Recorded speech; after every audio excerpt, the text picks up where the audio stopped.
Back to another video by the likes of Datsun. Today we are with Kyle yet again with his 1974 BMW 3.0S. Yep. You want to give a little history on this thing? So this car, my uncle bought it, I believe in '82, and at the time he was going through divorce. He planned on restoring it.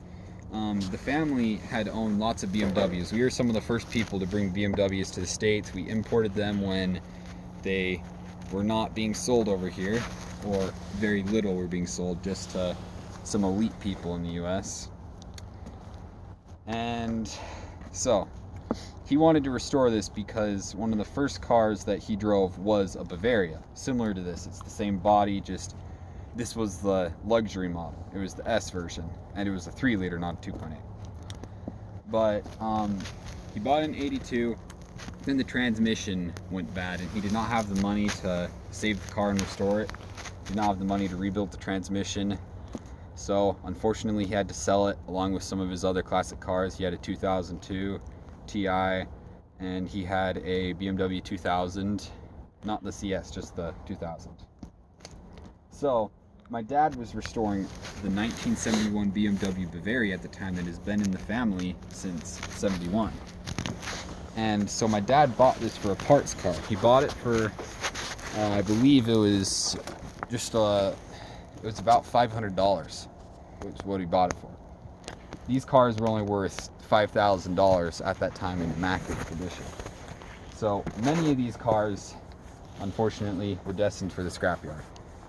Many were crushed, and that's how we have saved our Bavaria, is junkyard cars. It's been in 27 accidents. It's been totaled 6 times. The other Bavaria. Yep. Yeah. This one has never been in an accident. It was a survivor. It was really clean. It was almost immaculate. But unfortunately, my dad too did not have the money to restore 2 cars. So it sat ever since '83. Yep. And this chassis went by the name BMW. It was the new 6. So there was this. There was the Bavaria. What else was there? There was like 2 or 3 more. The 2500, the 3.3 Li, the 3.3 Si, the BMW 2800, and then so there's a few other cars, the 2800 CS and the 3.0 CS and the CSL. They used the Bavaria front end, but used the previous generation 2000 CS rear end. So this performed better than their luxury top of the end model, the CS.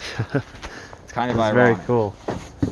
And didn't they all had the same engine pretty much, right? Just with a few minor differences. They all had the same block, and most of them had the same crankcase and valves, valve cover, etc. One of them was fuel injected. That was the SI, and the LI actually. That was a 4-wheel drive version, I believe. Yeah, if it's LI, the I in LI stands for injection, yeah. so I yeah, think it would the be. L had something to do with 4-wheel. Yep. So this is a 3-liter straight 6. That's why it's the 3.0S. It has about, I believe, 180 horsepower. The European spec had a little more horsepower because they didn't have smog at the time. To make this meet US specs, they raised it about, I don't remember how much, but they raised it significantly. It handled terribly because they raised it so high. Ugh. And they reduced its top speed from 130 to about 115 to 120 miles an hour because of smog and gear ratios. They had to change all that. They also put a less radical cam in, and they jetted it differently so that it could meet smog. Funny thing about the BMW New 6, this gave them a bad reputation. They could not meet smog from the factory. BMW cheated when they bring this car to the United States. It does not meet smog. They did not meet smog from the factory. I don't remember how they cheated. We'll have to ask my dad about that story, but they cheated. Yep. And the name of the engine, isn't it? So this is an M series engine. It's a straight 6. Do you remember the designation? Exact. I do not, unfortunately. I want to say M20. I mean, sorry, not M20, M10.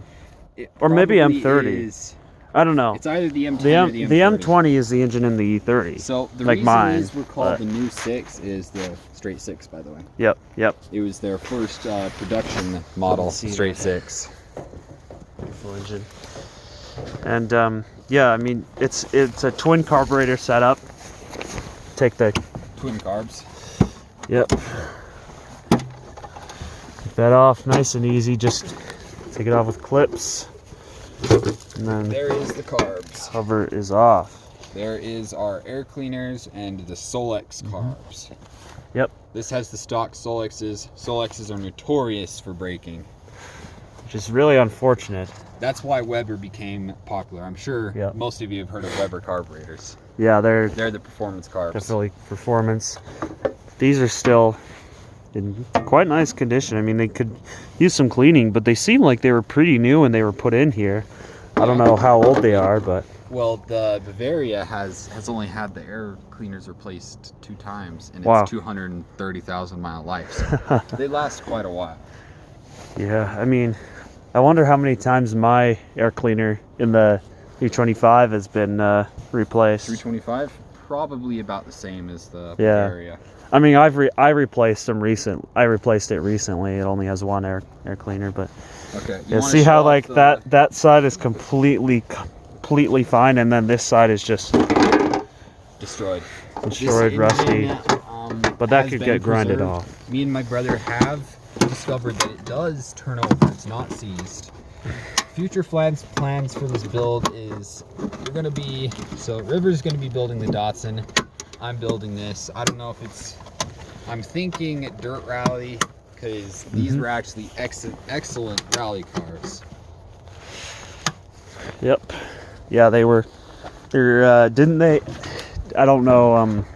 I don't exactly know the history, but I believe they won about 4 major races, right? I believe it was this specific model won about 4, but the Bavaria won another couple. Okay. The reason these were so popular for racing is how stable they were at high speeds. The 2002 cornered better. This was longer. It was taller. It wasn't quite. It could not do autocross as well, tight courses. But this freeway cruising is so much better. It has a 5-speed. It's not a 4-speed. Yep. Which you lot have a faster than 5-speed in the Bavaria that you put in, right? Yeah. From a 2002. Actually, this does have the 4-speed. Actually, no, this is the 3.0S, so it does supposedly have the 5-speed as the stock train. Yeah. So there's the interior. Yeah, you might want to show off all the cool stuff on the interior, on the dash, and etc. Yeah. So, it has. I don't know if you can see the miles. Didn't you say 110,000? About whatever it says. It says 18221. Okay, then it's 118. Okay. Irv bought it. It does not have a digit though for. Yeah, Irv bought it with enough digits that it turned over on him. So, Oh, you know, okay. We have confirmed that it's 118. Awesome. This model. Very low mileage. Yeah, this model had a very rare option. It has the electric sunroof. Most 3.0Ss Yep. did not. Also electric windows, which Yep. was very rare for the time. What year is this again? It's a 74. 74. Now, the first, Very rare to have full electric well, especially an electric sunroof, but also electric windows. That was rare on its own. BMW was ahead of its time. With the 2000 Yep. CS, that was their first electric window. In 1968, with the 2000 CA. In 1969, they did put the electric windows on the manual version. The CA is what standard for, was automatic. Who smoked in here? Probably not my uncle. There's cigarettes in there. Probably the previous owner.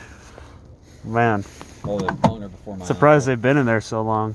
Yeah, that is quite surprising. Vintage cigarettes. All right. So, the difference between the Bavaria and this is a 3-liter and it has about 30 more pieces of chrome. It has, they're not on there right now, but it has wood that goes on the door panels, and it has a bunch of wood on the dash, and it has a bit more luxurious of buttons. You can And see- it also has the analog clock over there, if you could.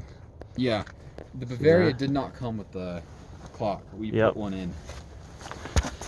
And yeah, there's various little parts over there, here and there.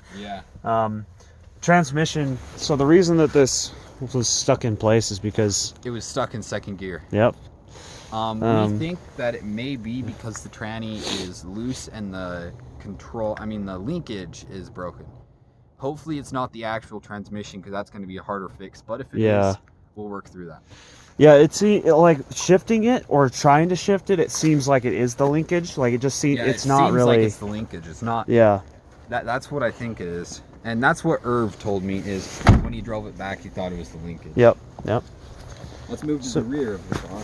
I was gonna say. Oh, really quick before we move to the rear, just wanted to point out the bumpers. River. So these chrome pieces right here, the chrome's missing. There's also chrome down here that's missing. Those are the extra pieces the Bavaria did not have. And there was chrome on the grill, but the grill, as you can see, is missing. Yep. But it does have this bumper, which is quite rare. See how extended that is? US spec. These bumpers are US spec bumpers. They had to have the heavy bumpers to meet safety requirements. I mean, it's not really. It's still there. Oh yeah, yeah. We just took the hood off because, well, it wasn't connected, but pretty nice condition overall. I mean, it's yeah, just some rust in there, but other than that, I mean, it's pretty decent. I mean, just surface stuff. But let's move to the rear of the car. There's a few things to show off there. Oh, this was the first BMW with 4-way discs, and one of the first cars that was imported to the US that had 4-way disc brakes. Most had rear drums. Very cool. Even the CSs, the 2000 CS and the 2800 CS. I mean, heck, even into the 80s, it's still pretty common to have. Oh, the tail lights are missing. Drums. And I was going to show something off on them. The tail lights had pieces of chrome that went across them. That was only on the 3.0S. No other new 6 had that. Just pop it, yep. We'll open. There we go. Works better than the Bavaria. Original rims. Hey, you should take that for the Bavaria. Yeah, the original rims with the center caps too. We have miscellaneous parts back there. Yep, 5 lug. These are called the turbine rims. Basically the same, a little different, but these rims were also on the 320i, so the E21 generation 3 series. Back to the front. This is a rim from a 635 CSI. We're borrowing it currently. It's a beautiful rim. You need to take that off there, man. Yeah, my brother was naughty. He was supposed to put it away. He didn't. Their 635 CSI is one of the cleanest I've ever seen, by the way. It's 50,000 miles, but it's not like it's been babied. We've driven it hard. We've raced it and stuff. Yeah. But it's really clean. It's super clean, super comfy back seats, front seats. I've seen 635s with 20,000 miles that aren't as clean as ours, even though it has 50. 5-speed too. This is very nice. It's a 5. And yeah, I hope to drive one day. I know I probably won't ever drive yours, but I want to drive one. Maybe in 20 years. Whoa. My battery's low, so the flash turned off. But yeah, in 20 years, yep. Well, that's basically the end of this video. But we're gonna teach you guys how to get an old engine like this running, carburetors, go through the carburetors, go through all the miscellaneous parts. Probably need to go through brakes, clutch, and maybe we may need to go into the engine and fix a few things up in there. True. May need to put new rings on, probably not new pistons. Yeah. I mean, worst case scenario, swap it, but yeah, it'll probably just need a rebuild. I mean, 118,000 miles. Just new rings, and maybe while I'm in there, I might put a cam in. Yep. Yeah. Might as well, right? So, interesting fact, this is registered currently. Yep. Yep. I'll have to explain that story later, but we had to register it, otherwise it was threatened that they were going to come tow it off the property and crush it. By one of the various neighbors that we won't state over there. and and them, and them, and them, and them, and them, and them, and they're them. all, I'm sorry to say this, but they're all Meanies. They're not in favor of us. They don't like us. Yeah, they don't like all this, your cool cars. They see this thing as a piece of junk that should not exist. That's disgusting. This is a beautiful work of art. May not look it right now, but it's going to someday. Yep. Currently, it's a nice piece of yard art. In the future, it'll be a nice piece of racing art. Yep. Yep. So, anyways, thank you so much for watching this video. We'll have more on it later. Sorry that we're filming this in the dark, but this is when we were able to find some time, and you can't even see the car now, which is really unfortunate. But yeah, there you go. It's a beautiful, beautiful piece of work. Oh yeah, this is the original paint, by the way. I almost forgot to show you. Strip off the paint in the truck. Oh yeah. So it's Granitrat metallic. So still has the original sticker. We'll show the paint in the trunk, and then we'll cut the video. This is an absolutely beautiful color. This is what the car looks like. Brandon. Yep.